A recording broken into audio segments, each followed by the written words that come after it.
10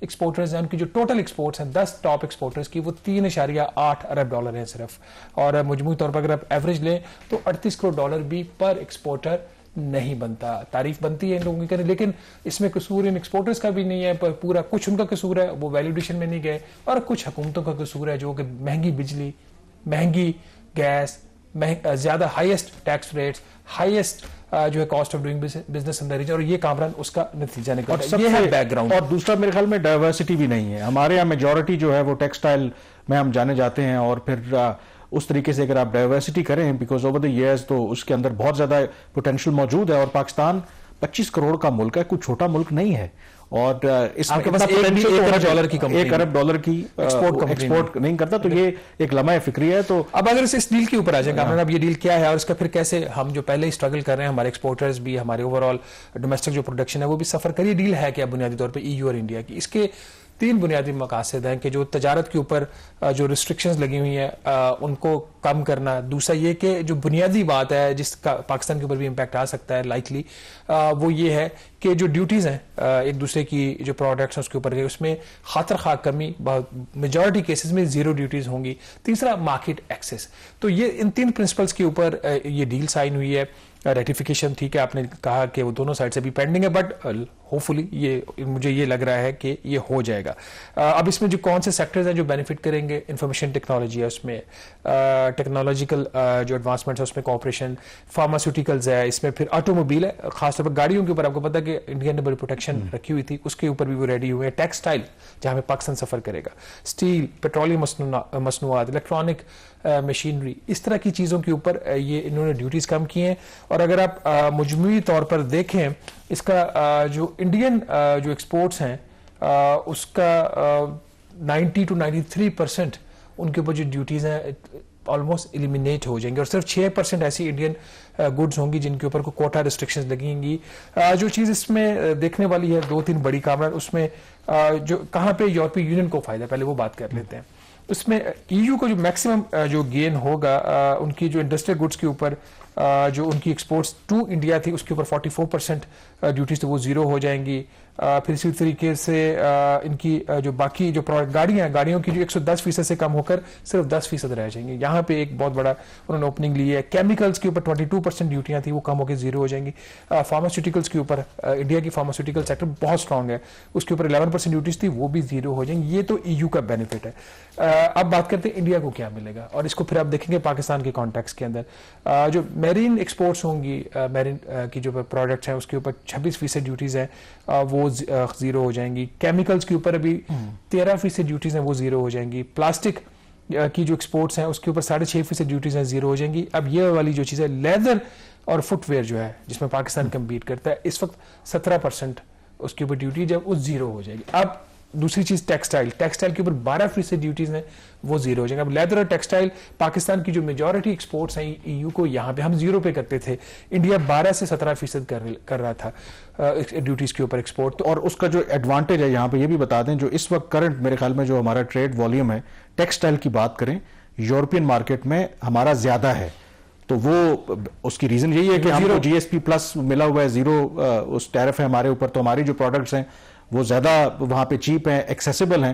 لیکن جب انڈین جو مصنوعات ہیں ٹیکسٹائل کے شعبے میں جب وہ 0 ہوں گی تو ظاہر ہے کہ پھر کمپٹیشن بڑھ جائے گا. اب اس سے اگلا سوال آ جاتا ہے, ان کو موقع ملے گا, ان کے لیے بھی ایکسپورٹس کے اوپر 0 ڈیوٹی, ہمارے لیے بھی 0 ہوگی. اب تو یہ تو EU کے اندر دونوں برابری پہ آ گئے. اب آ جائیں لوکلی ہمارے جو ٹیکسز ہیں 60% کارپوریٹ سیکٹر کے اوپر ٹیکسز سب کچھ ملا لیں, اس میں 29% اس میں آپ کا اسٹینڈرڈ ریٹ ہے, 10% سپر ٹیکس ہے, 15% ڈویڈنڈ انکم ٹیکس ہے, پھر ورکر ویلفیئر فنڈز اور ورکرز پارٹیسپیشن فنڈ ہے وہ کچھ 6 سے 7% ہے, سارا ملا کے کوئی 58 to 60% ٹیکسز بنتے ہیں. یہ کمپیٹ کریں گے انڈیا کے ساتھ 0 ڈیوٹیز کی جب ان کو بھی مل جائے گی. ہماری انرجی پرائسز آج پرائم منسٹر نے کم تو کی ہے بٹ پھر بھی کوئی 12 سینٹس کے قریب, 11.5-12 سینٹس ہے. انڈیا میں یہی پرائس 6 سے 7 سینٹس ہے. انڈیا میں انٹرسٹ ریٹ سنگل ڈیجٹ میں, لوور سنگل ڈیجٹ میں, ہمارا 10.5%. آج پرائم منسٹر نے بھی ذکر کیا کہ governor state bank of Pakistan بیٹھے ہوئے ہیں, ان کو ان کی بات سننی چاہیے. ان کا جی گورنر صاحب ویسے تو بہت اچھے ہیں لیکن تھوڑا سا حوصلہ پکڑے اور انٹرسٹ ریٹس کو کم کرے.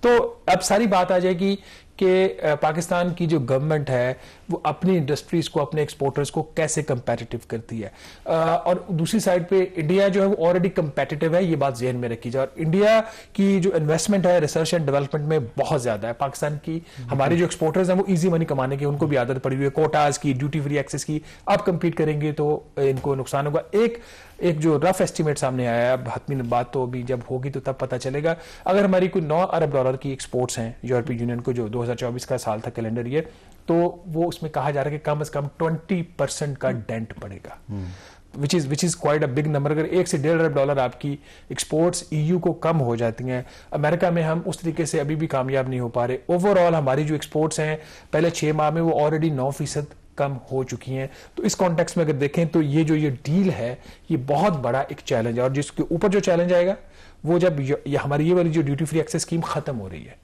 دسمبر 2026 یہ آخری سال ہے, 2027 کے لیے میں اگلی GSP+ کی اسکیم آئے گی, اس کے لیے پاکستان کوالیفائی کرتا ہے یا نہیں کرتا, that has to be seen. اگر کوالیفائی کرتا بھی ہے تو جو میری اطلاع, بلکہ آپ کو بھی اس چیز کا پتہ ہے, آپ اس وزٹ میں ہمارے ساتھ تھے, کہ جب برسلز گئے تھے 2 سال پہلے, تو پھر ایک ایکشن پلان بھی اس کے ساتھ آ سکتا ہے, like the FATF action plan.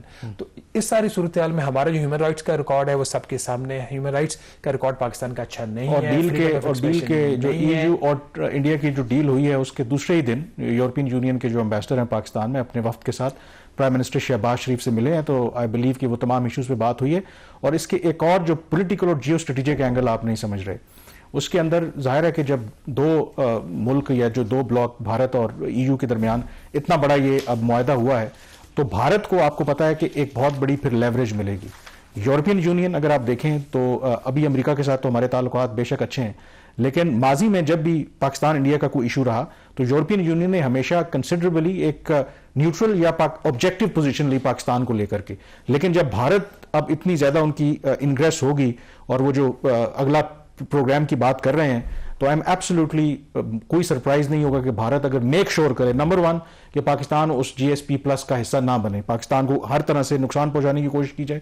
اگر پاکستان بنتا بھی ہے تو میک شور کہ ایسی کنڈیشنز ہوں تاکہ پاکستان کو وہ سکویز کر سکے. تو اس اینگل کو بھی پاکستان کو دیکھنے کی اس ساری صورتحال میں باقی ناظرین چیزیں کیا کرتے ہیں کیا نہیں کرتے, اٹس اے لانگ پروسیس کہ جب ٹیکسز آپ کے کم ہوں گی, بجلی کی قیمتیں جنرلی کم ہوں گی, کاسٹ آف ڈوئنگ بزنس جو ہے وہ بہتر ہوگی. ہماری جو بیوروکریسی ہے جس کے مائنڈ کے اندر یہ پرسیپشن ہے کہ ہمارا جو کاروباری شخص ہے وہ چور ہے, جب تک یہ چیزیں ٹھیک ہوں گی وہ تو بات کی بات ہے.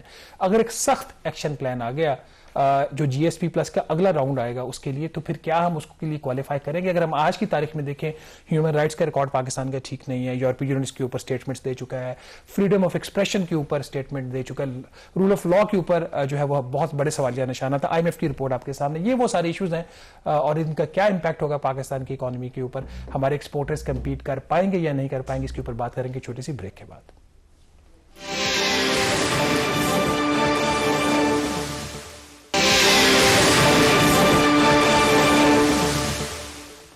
جی, بریک کے بعد ایک دفعہ پھر آپ کو خوش آمدید کہتے ہیں. ہم بات کر رہے ہیں جو بھارت اور یورپین یونین کے درمیان اس ہفتے تجارتی معاہدہ ہوا ہے, اس کا پاکستان کی برآمدات کے اوپر خاص کر کے ٹیکسٹائل کا شعبہ کیا اثر پڑے گا.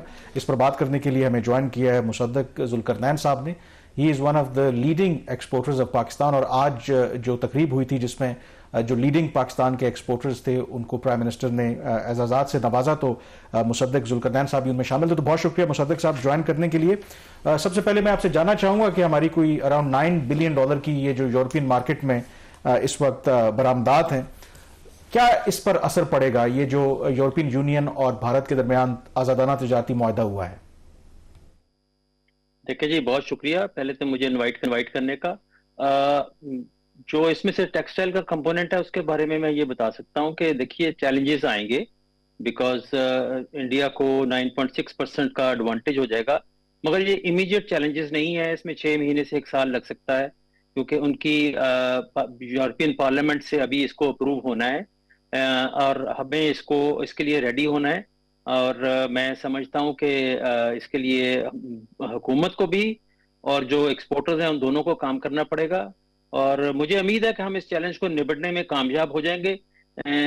کتنا اثر آتا ہے میں اس وقت کہہ نہیں سکتا, مگر میں بہت زیادہ اس کی وجہ سے ڈسٹربنس نہیں دیکھ رہا, کیونکہ آپ دیکھ رہے ہیں کہ حکومت بھی اس کے بارے میں کانشیس ہے اور انہوں نے آلریڈی سٹیپس لینا شروع کر دی ہیں. اور ہم انشاءاللہ اس کا مقابلہ کرنے کی پوزیشن میں ہوں گے.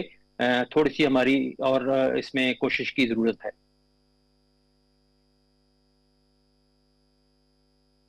کچھ سٹیپس تو اناؤنس کیے ہیں جس میں 4 روپے فی یونٹ آپ کے لیے بجلی کی قیمتوں میں کمی کر دی ہے, آپ کا جو انٹرسٹ کاسٹ ہے اس پہ بھی 3% مزید کمی کر دی ہے, جس سے آپ اوور آل دیکھیں کوئی آپ کو فرق پڑے گا. بٹ اگر آپ سارا جو اسکیم ہے, اور آپ سے بہتر کون جانتا ہے, آپ پرائم منسٹر کے ساتھ میٹنگز میں بیٹھتے ہیں, ان چیزوں کے اوپر ڈسکس کرتے ہیں, highest energy cost in the region, highest taxes in the region, اور negative mind set towards the industrialist of Pakistan کہ جی یہ چور ہیں اور یہ بہت زیادہ یہ منافع کماتے ہیں, یہ مائنڈ سیٹ ہم آج تک چینج نہیں کر سکے. تو اس بیک گراؤنڈ کے ساتھ اوپر سے یہ چیلنج, جب آپ کا جو ایڈوانٹیج ہے نیوٹرل ہو جائے گا, تو پھر آپ کیا یہ سمجھتے نہیں ہے کہ جو امپیکٹ آئے گا پاکستان کے اوپر وہ کافی سے زیادہ آئے گا؟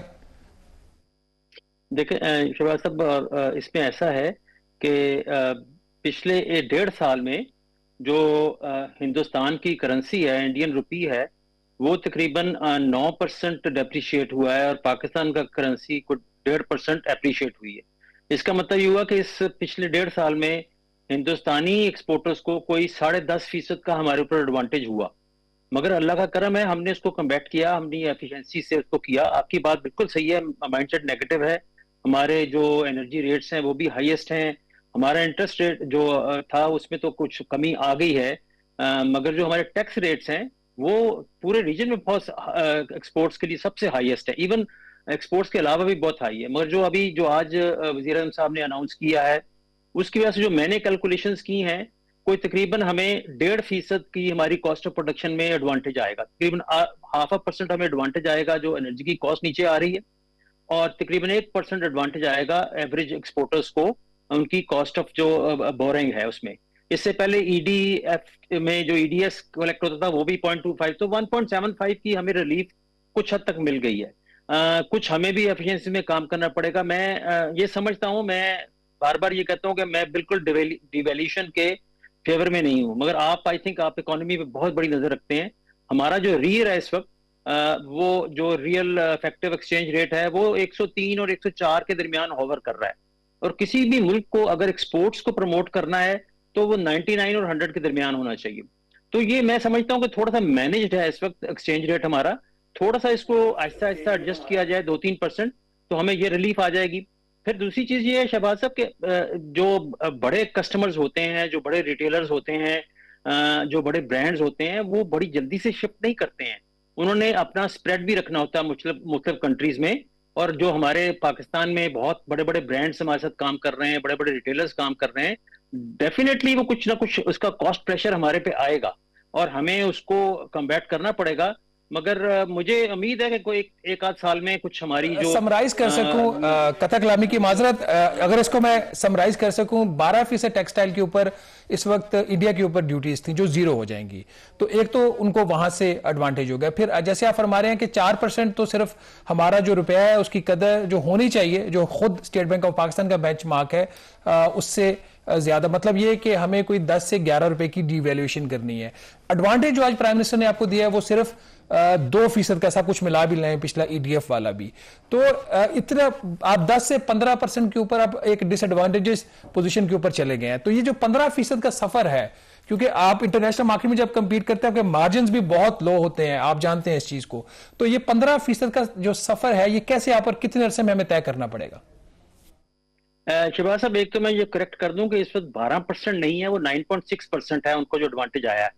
وہ 1 جنوری سے انہوں نے چینج کیا تھا, مگر جو پچھلے سال تک ان کا 31 دسمبر تک 9.6% ان کی ڈیوٹی ایڈوانٹیج تھا ہمارے اوپر. تو اگر یہ 4% ہمیں یہاں سے مل جاتا ہے, 2% مل گیا, تقریباً 6% تو کور ہو گیا. تو آپ سمجھے کہ 3% کا ڈفرنس رہ گیا. اب میں امید کرتا ہوں کہ آگے انرجی کی کاسٹ اور کم ہوں گی, اور ہماری جو ٹیکسیشن ہے اس میں کچھ گورنمنٹ جو ایکسپورٹر سے 2% کاٹ رہی ہے, 1% اس کا منیمم ٹیکس کاٹ رہی ہے, 1% ایڈوانس ٹیکس کاٹ رہی ہے, اس میں کچھ اگر ہمیں ریلیف ملتی ہے تو ہمیں 2-3% کا ڈفرنس رہ جائے گا. 2-3% کا ڈفرنس ہم اپنی جو کوالٹی ہے, اپنی جو ریلیشن شپ ہے, اس کی بیس پہ ہم اس کو کمبیٹ کر سکتے ہیں. میں یہ نہیں کہہ رہا ہوں کہ جی بالکل کوئی فرق نہیں پڑے گا, فرق کچھ نہ کچھ پڑے گا, مگر اتنا زیادہ نہیں پڑے گا کہ ہم کوئی بہت زیادہ پینک ہو جائے. انشاءاللہ مجھے امید ہے کہ ہمارے جو ایکسپورٹرز ہیں ان میں وہ ایفیشنسیز بھی لے کے آئیں گے. یہ اور گورنمنٹ بھی سوال کرنا چاہتا ہوں کہ جو یورپین یونین اور بھارت کے درمیان یہ جو معاہدہ ہوا ہے، ظاہر ہے کہ اس پر عمل درآمد میں ابھی وقت لگ سکتا ہے، 2027 میں اس پر عمل درآمد شروع ہوگا، لیکن ڈونٹ فورگیٹ کہ یہ جو ہمیں ایک پریفرنشل جو ٹریٹمنٹ مل رہا ہے، وہ جو میکنزم ہے وہ بھی اس سال کے آخر یعنی کہ دسمبر میں جی ایس پی پلس جو ہے وہ کرنٹ ارینجمنٹ ختم ہو رہا ہے. کیا پراسپیکٹس آپ دیکھ رہے ہیں کہ ہمیں اس میں ایکسٹینشن ملے گی؟ بیکاز ہمیں اس کو بھی تو سامنے رکھنا ہے. اگر فرض کریں کہ ہم کوالیفائی نہیں کرتے تو پھر تو ہم بہت بڑا ہمارے لیے ایک ڈس ایڈوانٹیج ہوگا. تو کیا اس کے لیے بھی ہماری کوئی اس وقت اسٹریٹجی ہے؟ دیکھیں یہ تو آپ نے بڑی صحیح پوائنٹ ریز کیا ہے. جی ایس پی پلس کی کنٹینویشن جو ہے نا وہ تو وائٹل ہے. اگر وہ بھی نہیں ہوتی تو پھر تو ہم بہت زیادہ، صرف انڈیا نہیں، ہم تو سب کے ساتھ، بنگلہ دیش، سری لنکا، ہر کسی کے ساتھ ڈس ایڈوانٹیج پہ چلے جائیں گے. تو اس میں دیکھیں زیادہ تر ایشوز جو ہے نا ابھی تک جو ہماری بھی بات ہوئی ہے، ہم بھی برسلز میں بھی ہم لابنگ کر رہے ہیں، پرائیویٹ سیکٹر لابنگ کر رہا ہے. ہم پاکستان میں بھی جو یورپین انویسٹرز ہیں ان سے ملتے رہتے ہیں، ان کے ہیومن رائٹس والے ہمیں وزٹ کرتے رہتے ہیں، ہماری فیکٹریز کو وزٹ کرتے رہتے ہیں. زیادہ ایشوز جو ہیں وہ ان کنونشنز پہ ہیں جو ہیومن رائٹس سے تعلق رکھتی ہیں، کچھ لیبر کنونشنز پہ ہیں. تو یورپین یونین کی عموماً جو میں نے دیکھا ہے، میرا جو تجربہ ہے، ان کی کوشش یہ ہوتی ہے کہ کچھ نہ کچھ امپروومنٹ ہونی چاہیے. اب ہمارے ہاں تھوڑی سی پرابلم ہیومن رائٹس کے اوپر اس وقت ذرا زیادہ ان کی توجہ ہے، اس کے اوپر کام کرنا پڑے گا اور اس کی کنٹینیوشن بڑی ضروری ہے. مگر ہمارا جو پوائنٹ آف ویو ہم نے ان کے سامنے رکھا ہے، اور جو کہ یورپین انویسٹرز کئی سے میری بات ہوئی ہے اور انہوں نے اس کو ریکگنائز کیا ہے کہ انڈیا کے اس ایف ٹی اے کے بعد اگر آپ خدا نہ خواستہ کسی وجہ سے بھی جی ایس پی پلس پاکستان کا وڈرا کرتے ہیں تو جو یہاں پہ ہماری پاپولیشن گروتھ ہو رہی ہے، جو ان امپلائمنٹ ہوگی، اسے آپ لوگوں کو اور ملیٹنسی کی طرف دھکیلیں گے. تو یہ یورپین یونین کے لیے، جہاں ہمارے لیے یہ ضروری ہے کہ ہم کنونشنز کے اوپر عمل کریں، یورپین یونین کے لیے اور دنیا کے لیے بھی یہ بڑا ضروری ہے کہ وہ پاکستان کی انڈسٹری کا، پاکستان کا ہاتھ تھامے رکھیں تاکہ ہم لوگوں کے لیے امپلائمنٹ جنریٹ کر سکیں. اور اس بات کی پذیرائی ہے ان کے ہاں. جو آپ نے پوائنٹ ریز کیا نا کہ ہمارے جو نوجوان ہیں وہ پھر یورپین کنٹریز کا اور امریکہ کا رخ کرتے ہیں اور کر رہے ہیں، آپ نے دیکھا بڑا ایک فاسٹ پیس کے اوپر مائگریشن اب ہو رہی ہے پاکستان کے اندر. یہ پوائنٹ ہم پہلے ایگزاسٹ غالباً کر چکے ہیں. اب جو اس وقت جو صورتحال ہے، جو آپ نے خود بھی پوائنٹ آؤٹ کیا، ہیومن رائٹس کے اوپر ہمارا ورسٹ اس وقت ریکارڈ آ رہا ہے. فریڈم آف ایکسپریشن خاص طور پر اس کے اوپر بڑے سیریس اس پہ سوالیہ نشانات. اب یورپی یونین بھی تو ہمیں آگے سے یہ کہہ رہا ہے نا کہ آپ نے یہ 27 کنونشن سائن کیے، تو جو اب اگلے جی ایس پی پلس کے لیے 31 ہو جائیں گے، تو اب آپ نے ہی جو چیز سائن اور ریٹیفائی کی ہے اور کمٹ کیا، آپ اس سے پیچھے ہٹ رہے ہیں. تو پھر ہم یورپ کو کس حد تک بلیم کر سکتے ہیں جی کہ اگر وہ جی ایس پی پلس ایکسٹینڈ نہیں کرتے؟ نہیں، یہ تو آپ صحیح کہہ رہے ہیں، ہم ان کو بلیم تو نہیں کر سکتے، ہم تو ان کو ریکویسٹ ہی کر سکتے ہیں اور ہم ان کے ساتھ یہ بات کر سکتے ہیں اور گورنمنٹ کے ساتھ بھی لابی کر سکتے ہیں کہ اگر ساری ان کے اعتراضات نہیں تو کم از کم کچھ اعتراضات پہ کچھ امپروومنٹ ہو. اور اگر کچھ امپروومنٹ شروع ہو جاتی ہے تو یورپین یونین اس سے مطمئن ہو جاتا ہے. 100% کمپلائنس نہ بھی ہو but there has to be some improvement. اور اس سلسلے میں آئی تھنک گورنمنٹ بھی کانشیس ہے. پرائم منسٹر نے ایک اسپیشل کمیٹی بھی بنائی ہے اس سلسلے میں، جس میں پرائیویٹ سیکٹر کو بھی وہ کنسلٹ کر رہے ہیں. مگر آپ صحیح کہہ رہے ہیں، کچھ ایسے مسائل ہیں جو کہ کم از کم میرے پے گریڈ سے اوپر ہیں، میں اس کے بارے میں کچھ زیادہ کہہ نہیں سکتا، مگر ہمیں ان کے اوپر کچھ نہ کچھ امپروومنٹ دکھانی ہوگی to gain access to European Union with G S P plus. Musadik صاحب پروگرام میں جوائن کرنے کے لیے یہاں پہ بریک لیں گے. بریک کے بعد دیں گے کہ امریکہ ایک دفعہ پھر دھمکیاں لگا رہا ہے کہ وہ ایران کے اوپر حملہ کر سکتا ہے. اس وقت خطے میں کیا صورتحال ہے؟ بریک کے بعد اس پہ بات کریں گے.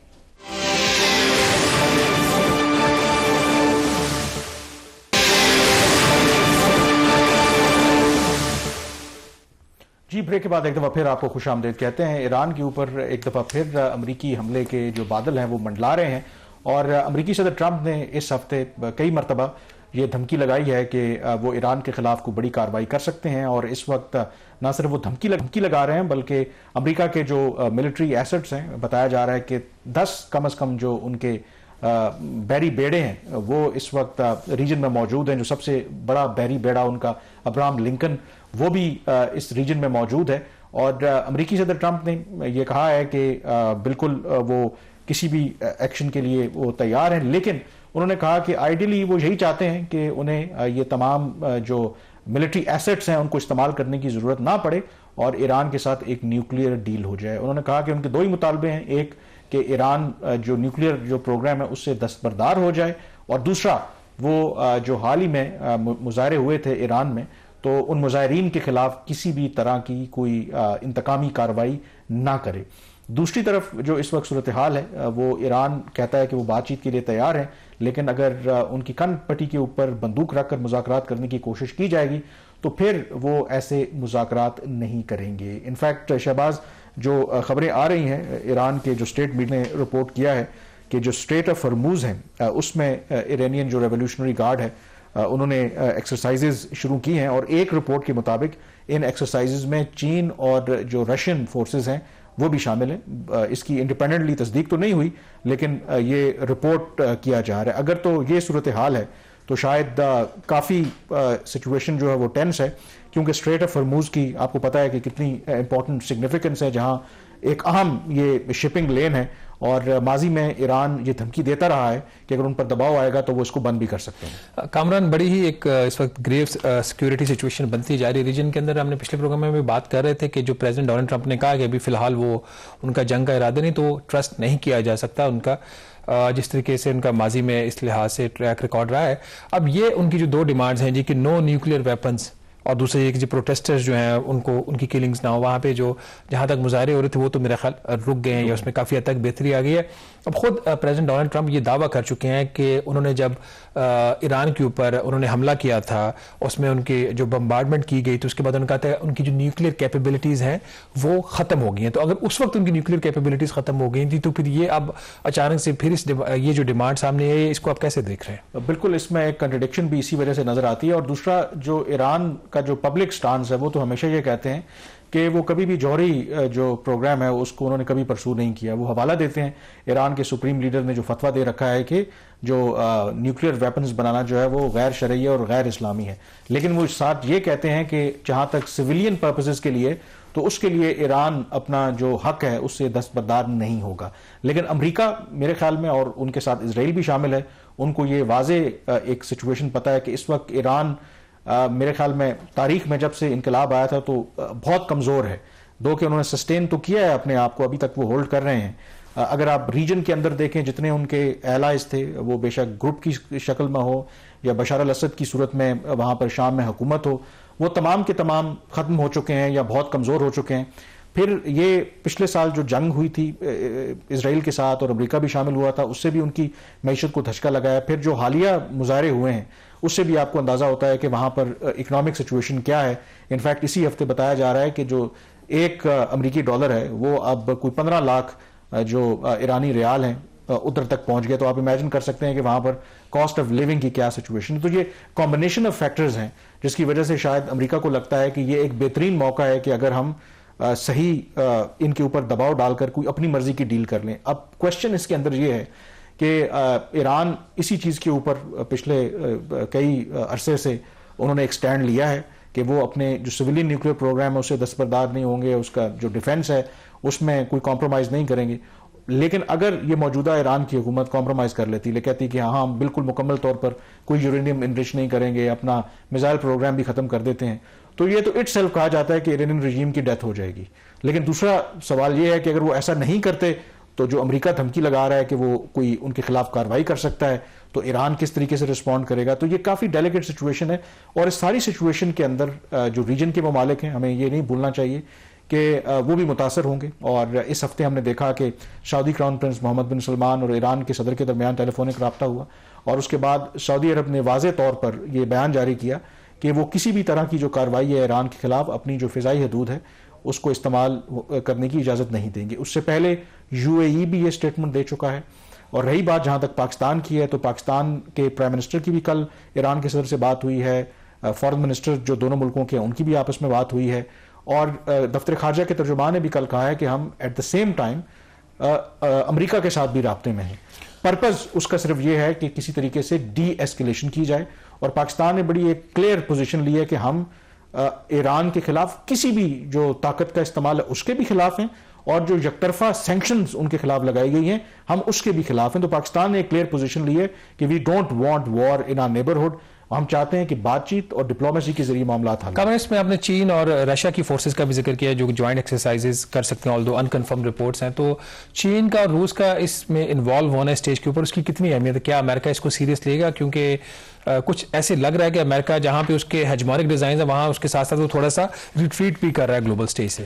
دیکھیں اگر تو اس کی تصدیق ہو جاتی ہے, کیونکہ ابھی تک تصدیق نہیں ہوئی, انٹرنیشنل میڈیا رپورٹ تو کر رہا ہے, لیکن اگر تصدیق ہو جاتی ہے تو یہ ایک سمبلزم ہوتا ہے, آپ ایک آپٹکس ہوتی ہیں بتانے کے لیے, ضروری نہیں ہے, کیونکہ ہسٹری یہی بتاتی ہے کہ ابھی تک امریکہ یا بڑی طاقتیں آمنے سامنے اس طرح سے براہ راست نہیں لڑیں, لیکن مقصد کیا ہوتا ہے, ڈٹر کرنا ہوتا ہے. اور اگر واقعی چین اور روس نے یہ سٹیپ لیا ہے تو یہ بہت سگنیفیکنٹ ہوگا, کیونکہ یہ سوالات اٹھائے جاتے رہے ہیں کہ جو امریکہ کی ایک پالیسی ہے, یونیلیٹرل ایکشن لیتا ہے, اور چائنا اپنے آپ کو اگر بڑی طاقت سمجھتا ہے تو وہ کیوں کر کے جو دوسرے آپشنز ہیں ان کو ایکسرسائز نہیں کرتا. لیکن چائنا کی ایک پالیسی ہے کہ وہ کسی بھی اسی طریقے کے ملٹری کانفلکٹ میں پڑنا نہیں چاہتا.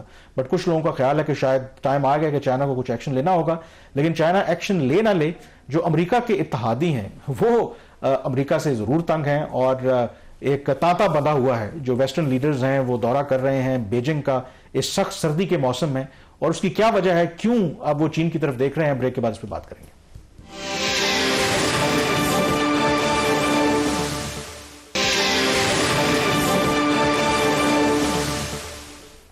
جی بریک کے بعد ایک دفعہ پھر آپ کو خوش آمدید کہتے ہیں. برطانیہ کے وزیر اعظم نے اس ہفتے چین کا دورہ کیا ہے, اور گزشتہ 8 سالوں میں کسی بھی برطانیہ کے وزیر اعظم کا یہ بیجنگ کا پہلا دورہ ہے.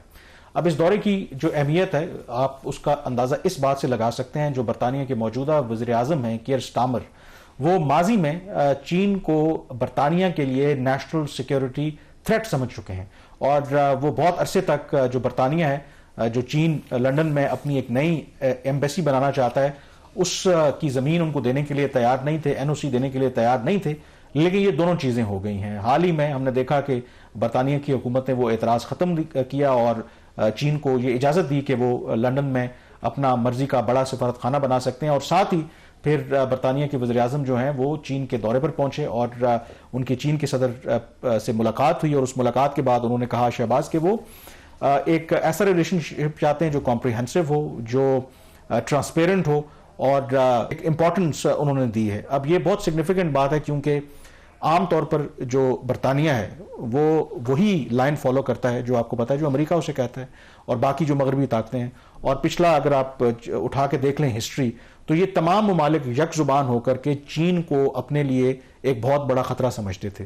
لیکن اب ٹرمپ کی جو پالیسی کے نتیجے میں پہلے کینیڈا کے پرائم منسٹر وہاں پر گئے, برطانیہ کے پرائم منسٹر وہاں پہنچے ہیں, فرانس آئرلینڈ کے لیڈرز جا چکے ہیں, اگلے مہینے بتایا جا رہا ہے کہ جرمن چانسلر جو ہیں وہ بھی بیجنگ جا رہے ہیں. تو میں بات کہتے ہیں کہ بعض دفعہ کہتے ہیں اس کا مطلب ہے, کچھ لوگ اس کو ایسے کہہ رہے ہیں کہ جو کوئی نیا جب گاؤں میں چودھری آتا ہے نا تو شاید اس کو اب یہ سارے سلامی دینے جا رہے ہیں, کہ شاید یہ انڈیکیشن ہے. یہ اس طرح کے جب چودھری ہمارے ہاں بھی آتے ہیں نا تو سلامیاں بڑھ جاتی ہیں سیاستدانوں کی. بٹ پریزیڈنٹ ڈونلڈ ٹرمپ خود بھی اپریل میں, ان کا بھی غالباً بیجنگ کا دورہ ایک پلان ہے. اس میں جو چیز امپورٹنٹ ہے وہ یہ ہے کہ جو اسٹیٹمنٹ ڈونلڈ ٹرمپ نے دیا, جو ریئیکشن دیا ہے انہوں نے اس دورے کے اوپر, کہ یہ بڑا خطرناک ہے یو کے کا کہ وہ چائنا کے ساتھ بزنس کرنا چاہ رہے ہیں. تو اس اسٹیٹمنٹ کو کیسے لیں گے, یہ جسٹ اے اسٹیٹمنٹ یا اس کا کوئی واقعی کوئی مطلب بھی ہے؟ کیونکہ یو کے کی اوور آل اگر پوزیشن دیکھیں تو یو کے کو ایکسٹینشن سمجھا جاتا ہے یو ایس کی فارن پالیسی. ایبسلیوٹلی. اور اس میں ستم ظریفی دیکھیں یا آئرنی دیکھیں کہ اس وقت امریکہ اور چین آپس میں ٹریڈ کر رہے ہیں, they are one of the largest trading partners. لیکن ٹرمپ کا سٹائل ہے کہ جی آپ میری مرضی کے خلاف اگر وہ کام کریں گے تو میں یہ بات آپ کی نہیں مانوں گا. تو یہ ان کا ایک سٹائل ہے. اور پھر جو یو کے کی طرف سے 10 ڈاؤننگ اسٹریٹ کی طرف سے رسپانس بھی آیا ہے, اور انہوں نے اس پر تعجب کا اظہار کیا. انہوں نے کہا کہ جو امریکی صدر ٹرمپ ہیں وہ بہت اچھی طریقے سے واقف تھے, ان کو بتایا گیا تھا کہ جو برطانیہ کے پرائم منسٹر وہاں کا وزٹ کر رہے ہیں.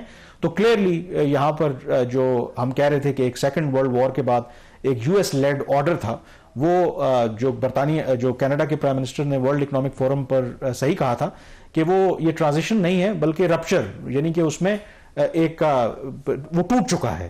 اور اس صورتحال کے اندر وہ بے شک ای یو اور انڈیا کی ڈیل ہو یا برطانیہ یا باقی مغربی لیڈر کے بیجنگ کا دورہ ہو, مقصد اس کا یہ ہے کہ ہر ملک جو ہے یا ہر ریجن جو ہے وہ اب اپنے انٹرسٹ جو ہے وہ پروٹیکٹ کرنے میں لگا ہوا ہے, کہ ٹرمپ پر تو اعتبار کیا نہیں جا سکتا. اور کینیڈا کی اگر بات کریں تو مزید اس کے اوپر فردر میرے خیال میں ہاتھ دھو کر جو ٹرمپ ہے وہ پیچھے پڑے ہوئے ہیں کینیڈا کے. وہ تو انہوں نے کہا کہ کینیڈا کے لیے تو یہ اور زیادہ خطرناک ہے کہ وہ چین کے ساتھ تجارت کریں, لیکن اس میں کسی بھی آپ یورپین کنٹری کو بلیم نہیں کر سکتے, کسی بھی آپ لیٹن امریکن کنٹری کو بلیم نہیں کر سکتے, کسی بھی ایشین کنٹری کو بلیم نہیں کر سکتے. یہ پریزیڈنٹ ڈونلڈ ٹرمپ کی اپنی پالیسیز ہیں, ان کے جو اتحادی ہیں وہ ان سے پیچھے ہٹ رہے ہیں. جو گرین لینڈ والی چیز ہے وہ اوپنلی تھریٹ کر رہے ہیں جی کہ ہمیں بھیج دو ورنہ اچھا نہیں ہوگا. کینیڈا کے حوالے سے وہ تھریٹ کر چکے ہیں, اس کو ہم اپنا ایک نئی اسٹیٹ بنائیں گے. EU کو تھریٹ کر رہے ہیں, 9 کنٹریز کو انہوں نے کہا جی ہم ان کے اوپر ٹیرفس لگائیں گے اگر ان گرین لینڈ میں فورسز بھیجی ہیں.